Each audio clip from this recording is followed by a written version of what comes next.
Oh, hey guys. When I first moved back here in 2010, the talk on the radio, talk around town, everywhere in West Virginia was that Morgantown would be the largest city in the state by 2030. You still heard that said up to 5, 6, 7 years ago, but you don't hear it anymore. Within the last month or so, I realized that and I kind of wondered, why is that? What happened? I got my answer this week. There was an article in WVU Metro News that said that E. Gordon Gee was announcing $35 million in budget cuts for WVU. That by itself didn't seem so informative to me, but I read the article, and he said that in the last 10 years, enrollment across the WVU system has dropped by 10,000 students, and they're anticipating it to drop by another 5,000 in the next 5 years. Now, WVU has more than one campus. There's WVU Parkersburg. There's Pot State, the Kaiser area. There's WV Tech down in Montgomery, West Virginia. But I looked up the on-campus statistics. Enrollment in the last 10 years has fallen from over 29,000 students in Morgantown to 24,500 this year, heading toward 22,000 even within the next 5 years. So effectively, that's a drop of 7,000 students in Morgantown, which means probably 2,000 or 3,000 employees.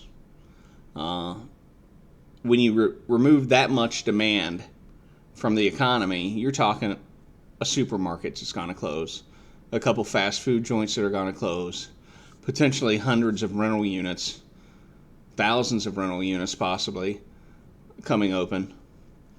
And then add on to that the closure of Mylan Pharmaceutical. Morgantown seems like it's in some trouble. All of this can spiral.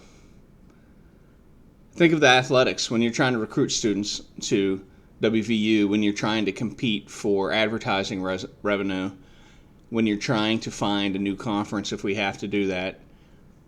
It's easier to do all of that when you're a school of 30,000 students than it is when you're a school of 20,000 students.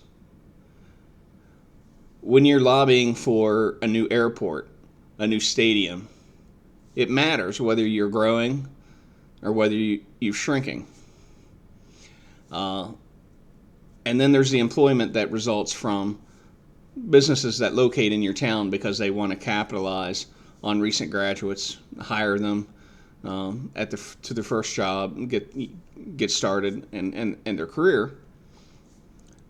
But if instead of 6,000 students graduating every year, there's 4,000, maybe those tech companies, those startups will say, we're going to locate in Pittsburgh or Columbus instead.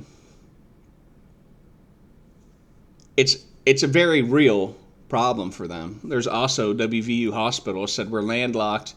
We want to start outsourcing or moving some of our functions, some of our patients down to Bridgeport, UHC.